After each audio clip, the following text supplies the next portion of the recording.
I'm deeply troubled by a massive global political awakening. The neocons are gone, out of power. Bush Cheney, gone. We'll show you. We have a new phase. Wait a minute, because that's the good news. The bad news is that you've gone out of the frying pan and into the fire. Because now you have something worse than a neocon that you're going to see tonight. And the neocons were going to bring you a war in the Persian Gulf. The danger is now literally World War III with hydrogen bombs and nuclear missiles. So we now have a new phase of the U.S.-British false flag operations. Just remember that the false flag operations are determined by the needs of the strategic situation. And now we really got to make some time. I'm the author of this book. I have a few copies to sell. I can autograph them for you. Please come up at the end. This is now the book that I've written this year, and I've just finished a second book on Obama. I am so concerned about Obama as a threat to the world that I've written not one, but 2 books. And if you valued any of my work in the past, I urge you take seriously what I'm going to be telling you tonight. Works in the past include the unauthorized biography of George Bush the Elder. I will be publishing within about a month or less an unauthorized biography of Obama, and it's worse. It's worse than Bush. Now, you know my theories on state-sponsored false flag terrorism. I think the terminology used in the film you've just seen is drawn from this to some extent. The patsies, the moles, and the professional killers of the technicians. The patsies, of course, the dupes, the useful idiots, those poor guys from Leeds who were made into cannon fodder that day in London. The moles, the private network infesting the government, and then the technicians, the professional killers who really can create these things. It's run from a privatized command center, and it depends on the brainwashed world of the controlled corporate media. Government resources are used to help create terrorism. They are accessed through drills. Now, we've got to look a little bit about the history of it, but now we get into Arab terrorism, but not religious, not Islamic, political. This is now the assassination of Sadat in 1981 by people who are Arabs, but not political. They're now religious. These are Muslim fundamentalists, so-called, but always working for Western intelligence, whether they know it or not. And now another change, completely different. American right-wing men who don't like the government, right? Oklahoma City, Timothy McVeigh. You get the idea? Terrorism cannot be continued in the same mode without making changes. Now, we're accustomed to living. For the past 7 years, we live in the world of this, 9/11, Bin Laden, War on Terror, Al-Qaeda, Bin Laden's Trail of Terror. And of course, we know the fraud of all this. We know the story of the controlled demolition. We can see the molten metal coming out. You can see, again from close-up, the molten metal coming out of the buildings, the thermate or thermite reactions being used to prepare the collapse of the buildings because they've been prepared. And the main pillars in the buildings were cut. Look how neatly they were cut. They were cut on a sliding path so that the top of the building would slide off the pillars and start going down. And they were neatly diced into segments that could be put on trucks. We know the fraud of Building 7. Here's the charming lady from the BBC saying the 47-story Building 7 Salomon Brothers building has collapsed. Hey, wait a minute. That's it. She's not a New Yorker. She doesn't know what she's talking about. There's the building right there, and she's telling you it has collapsed. 23 minutes before the fact. That's really getting on top of the news. How about this one? The Pentagon. A Boeing went into that hole.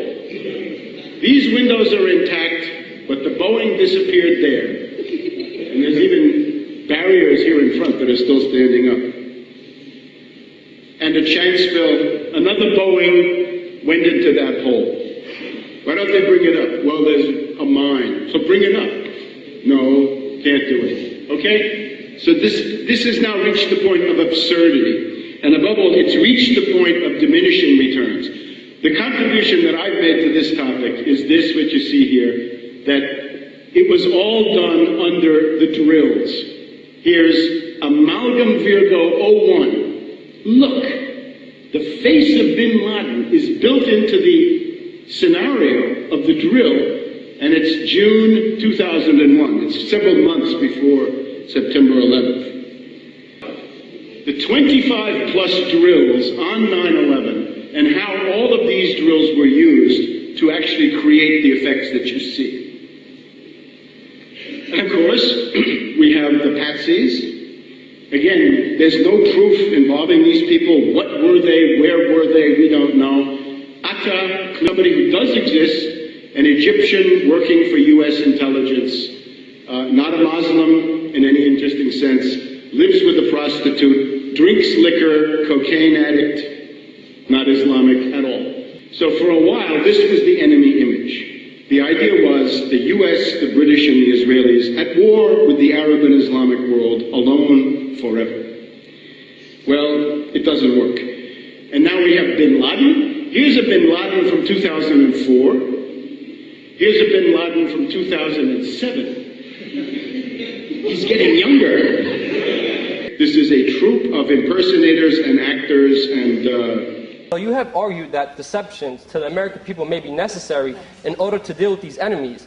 How are we to know how many other terrorist incidents have been state-sponsored false flag incidents, including the largest of one, the attacks of 9/11? How do we know, how do the American people know that 9/11 wasn't staged, wasn't engineered by you? Ms. Brzezinski is responsible for it.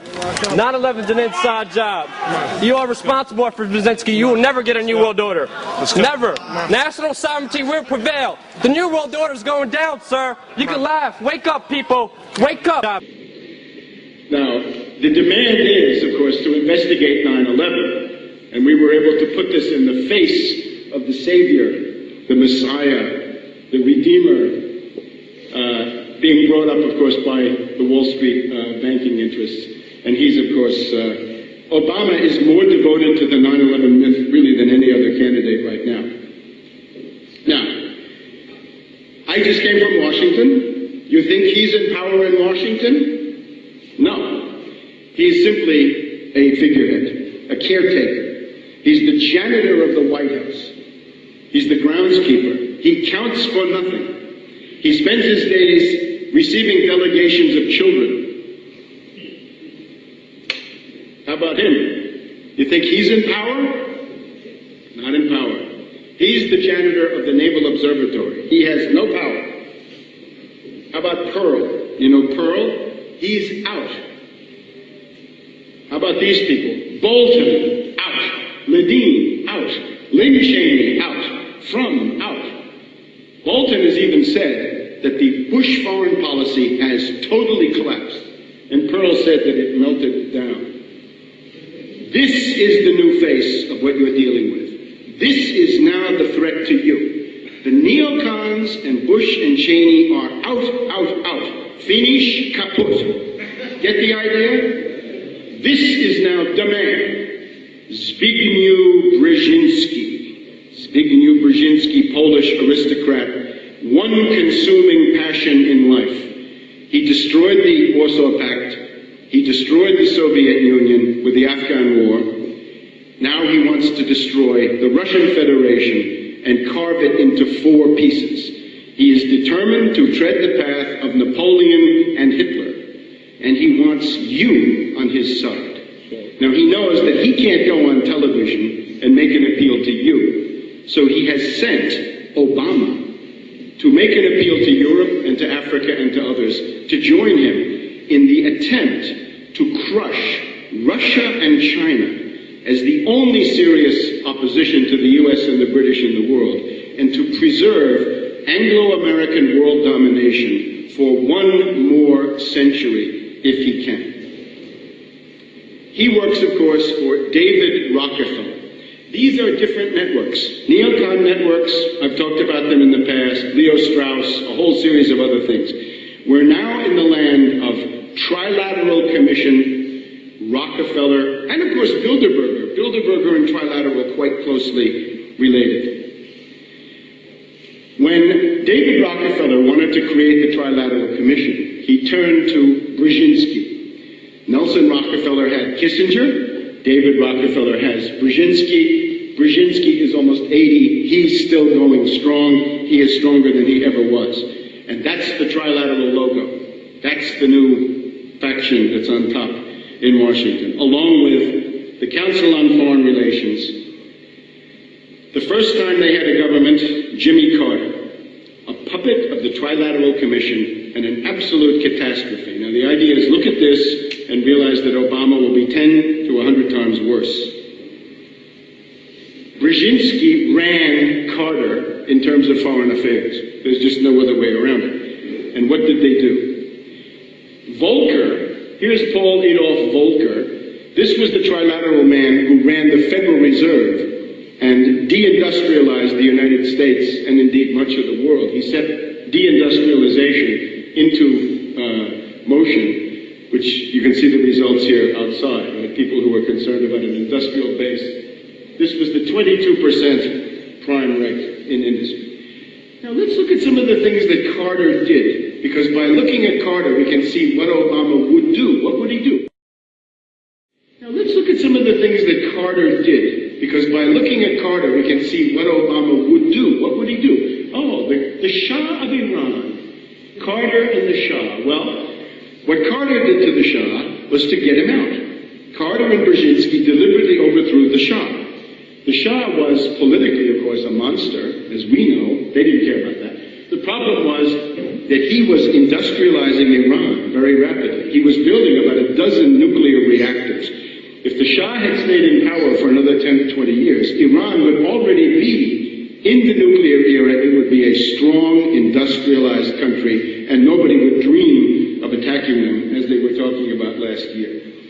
And of course, it was Brzezinski and Carter who did this operation on the Shah with the help of another Trilateral man, Cyrus Vance. And here you get this.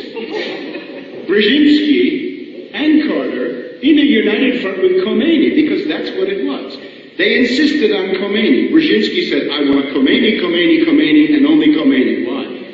He said, this Islamic fundamentalism is my weapon against the Soviet Union. I will destroy the Soviet Union using Islamic fundamentalism. And that is exactly what he did then with Afghanistan. Brzezinski also had a weakness for Pol Pot. Remember Pol Pot in Cambodia? Maybe that will refresh your memory. There is just no limit to what these people will do. Here's Brzezinski with the Pakistani army looking into Afghanistan when the Soviets had invaded in 1979. Here's Robert Gates, the current Secretary of Defense of the United States.